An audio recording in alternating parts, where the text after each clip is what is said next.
Shtetet e Bashkuara të Amerikës simuluan një sulm me raketa balistike ndërkontinentale ICBM ndaj vendit të tyre nga Korea e Veriut e armatosur me armë bërthamore javën e kaluar në një bazë strategjike të vendosur në Alaskë.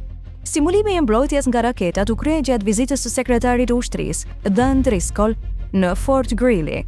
Korea e Veriut është një nga 9 vendet e armatosura me armë bërthamore dhe vendi ka rreth 50 koka bërthamore.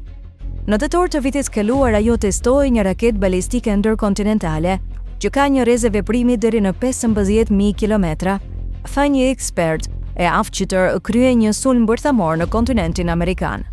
SBA kam krijuar sistemin e mbrojtjes së mesme me bazë toksore për të mbrojtur vendin kundër sulmeve me ICBM të Koresë së Veriut.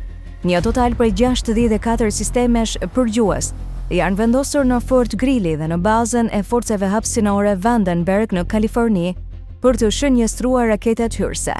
Administrata Trump po shtyn përpara planin për të shtoquajturën kupola e hekurt për Amerikën, një mburojë nga raketat e gjeneratës së ardhshme që do të mbrojë nga kërcënimi i sulmit me raketa balistike hipersonike apo lundruese, si edhe sulmet të tjera ajrore të avancuara.